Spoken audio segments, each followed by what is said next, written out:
नवरात्रीच्या दिवसात दुर्गा देवीची पूजा करणे विशेष फलदायी मानले जाते। तर या काळात पूजेचे फायदेही लवकर मिळतात। याचे कारण म्हणजे माता दुर्गा नवरात्रीच्या काळात पृथ्वीवरती निवास करते आणि आपल्या भक्तांच्या इच्छा ऐकते। नवरात्रीच्या पवित्र दिवसांमध्ये जिथे जिथे दुर्गा देवीच्या मूर्तीची पूजा केली जाते, माता दुर्गेचा आशीर्वाद मिळवण्यासाठी नवरात्री अत्यंत पवित्र मानली जाते। तर नवरात्रीपूर्वीच लोक घरोघरी नवरात्रीसाठीची तयारीला लागतात। तर शारदीय नवरात्रीला लवकरच सुरुवात होत आहे। अशा परिस्थितीमध्ये तुम्हाला आई जगदंबेचा आशीर्वाद मिळवण्यासाठी, आपल्या कुलदेवीचा आशीर्वाद मिळवण्यासाठी आपल्या घरामध्ये कोणत्या कोणत्या गोष्टी कराव्यात, त्याचबरोबर नवरात्री सुरू होण्यापूर्वी आपल्याला घरातून कोणत्या वस्तू बाहेर काढायच्या आहेत जेणेकरून आपल्या घरातील नकारात्मकता ही बाहेर निघेल, तर याची सर्व माहिती आजच्या व्हिडिओमध्ये आपण जाणून घेणार आहोत।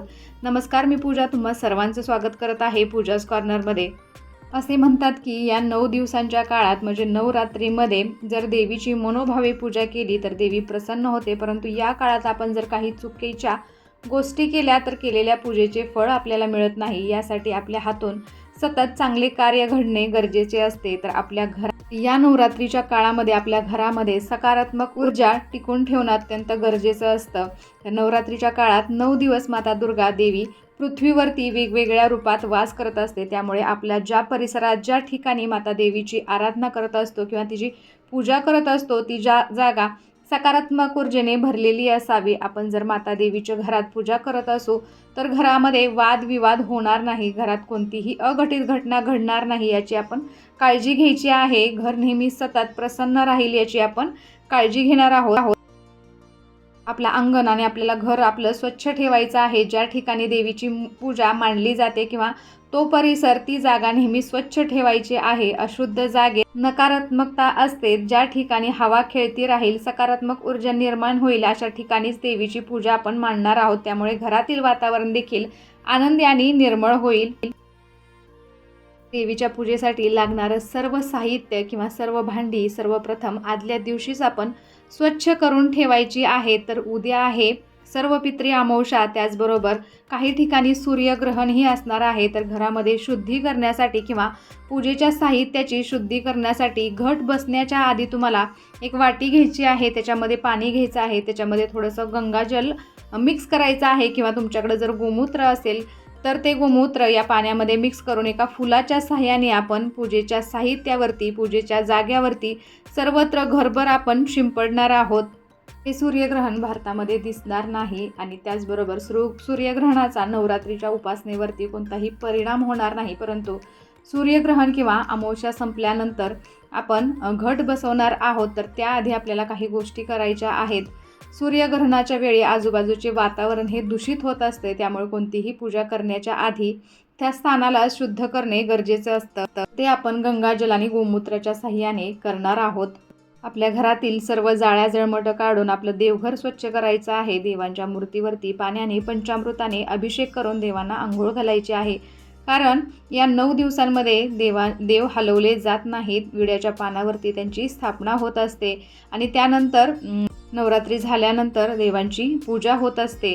नवरात्रीच्या पहिल्या दिवशी आपल्याला आपल्या देवघरामध्ये मंगल कलशाची नक्कीच स्थापना करायची आहे। तुमच्या देवघरामध्ये जर मंगल कलश स्थापना झालेली नसेल तर या शुभ दिवशी तुम्ही नक्कीच तुमच्या देवघरामध्ये मंगल कलशाची स्थापना करू शकता। तर या मंगल कलशाची स्थापना कशी करायची, तर आपण मंगल कलश देवघरामध्ये स्थापित करणार आहोत। तर सर्वप्रथम आपल्याला एक तांब्याचा किंवा पितळेचा तांब्या घ्यायचा आहे, त्याच्यावरती स्वस्तिक काढून घ्यायचं आहे, त्याच्यामध्ये स्वच्छ पाणी भरायचं आहे, त्याच्यामध्ये अक्षदा, 1 रुपयाचं नाणं, सुपारी, फुलं, हळदी या गोष्टी टाकायच्या आहेत आणि त्यानंतर विड्याची 5 पानं आपण मंगल कलशावरती ठेवणार आहोत। मुखामध्ये सर्व मंगल मांगल्ये शिवे सर्वार्थ साधिके शरण्ये त्र्यंबके गौरी नारायणी नमोस्तुते या मंत्राचा जप करायचा आहे। विड्याची पानं त्याचबरोबर आंब्याची जरी पानं असतील तरीही चालू शकतात। त्याच्यावरती आपल्याला श्रीफळ ठेवायचं आहे। श्रीफळावरती तुम्ही हळदीच्या आणि कुंकवाच्या साहाय्याने मळवट ही भरू शकता। कुलदेवीचा कलश म्हणून हा आपण आपल्या मंदिरामध्ये नक्कीच ठेवायचा आहे। घरामध्ये सतत सकारात्मक ऊर्जा या कलशामुळे नक्कीच राहते। देवांना अभिषेक घालून झाल्यानंतर विड्याच्या पानावरती आपल्याला देवांची स्थापना करायची आहे। सर्व देवांच्या खाली आपल्याला अशी 2-2 विड्याची पानं ठेवायची आहेत। तर या 9 दिवसांमध्ये आपण आपल्या घरामध्ये किंवा घरामध्ये सतत सकारात्मक ऊर्जा आपल्या घरामध्ये असावी. माता देवीची घरात पूजा करत असो त्या घरामध्ये वादविवाद होणार नाही, कोणतीही अघटित घटना होणार नाही याची आपण काळजी घेणार आहोत. घर नेहमी प्रसन्न राहील यासाठी आपण प्रयत्न करणार आहोत.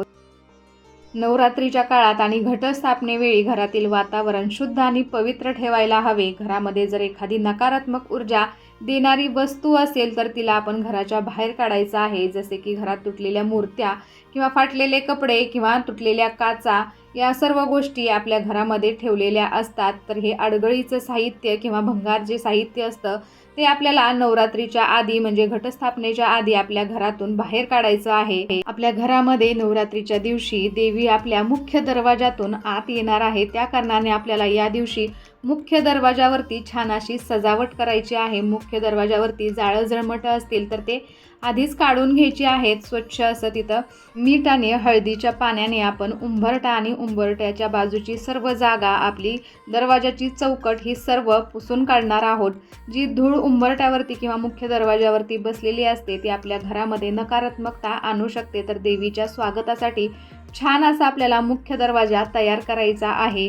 जर तुमच्या दरवाजामध्ये चपला असतील किंवा चामडी वस्तू असतील घरामध्ये तर ह्या वस्तू आपल्याला बाहेर काढायच्या आहेत. चपला आपल्याला व्यवस्थित अशा दिसणार नाहीत. या ठिकाणी अशा कपाटामध्ये असेल, तुमचं चप्पल स्टँड असेल तर त्याच्यामध्ये आपल्याला ठेवून द्यायचे आहे, जेणेकरून आपल्या मुख्य दरवाजामध्ये प्रसन्न असं वातावरण निर्माण होईल. ज्या ठिकाणी स्वच्छता असते किंवा ज्या ठिकाणी सकारात्मकता असेल त्या घरामध्ये देवीचं आगमन हे नक्कीच होईल.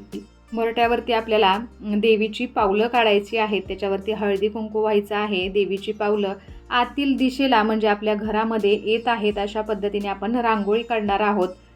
उंबरठ्याच्या उजव्या बाजूला म्हणजे आपण घरामध्ये प्रवेश करताना उजव्या बाजूला आपल्याला तुपाचा दिवा लावून ठेवायचा आहे. उंबऱ्याला धूप दीप दाखवायचा आहे आणि फुलं व्हायची आहेत. घटस्थापना आपल्याला करायची आहे. ज्या ठिकाणी देवीची पूजा मांडली जाते तो परिसर, ती जागा नेहमी स्वच्छ ठेवावी.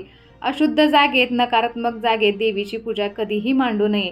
ज्या ठिकाणी हवा खेळती राहील, सकारात्मक ऊर्जा निर्माण होईल अशा ठिकाणीच आपल्याला देवीची पूजा मांडायची आहे. त्यामुळे घरातील वातावरण देखील छान राहील.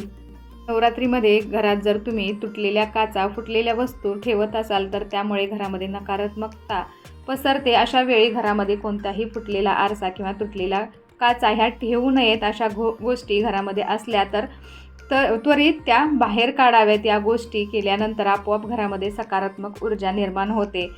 फुटलेल्या काचांबरोबरच वास्तुशास्त्रानुसार आपल्या घरामध्ये जर फाटलेले धार्मिक पुस्तके किंवा धार्मिक ग्रंथ असतील तर ते अजिबात ठेवू नयेत. ते नवरात्रीच्या आधी तुम्हाला वाहत्या पाण्यामध्ये विसर्जित करायचे आहेत.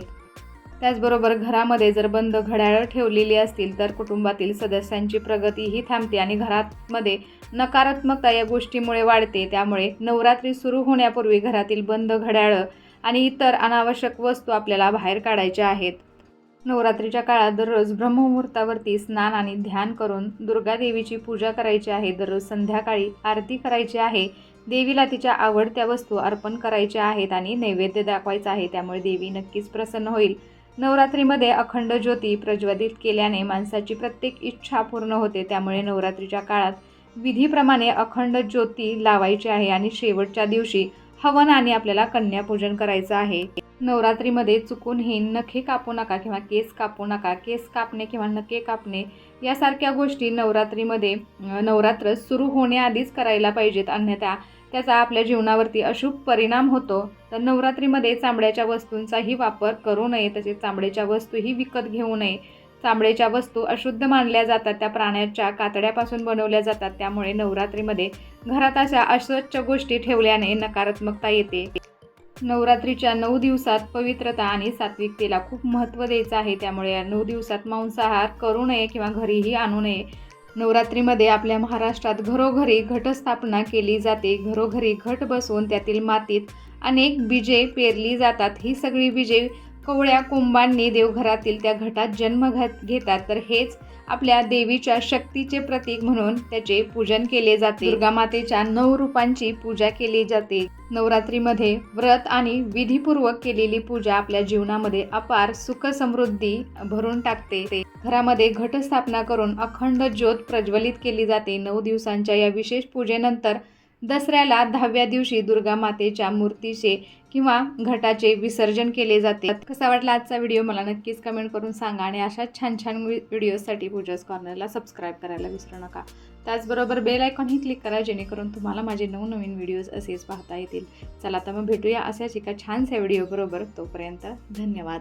श्री स्वामी समर्थ.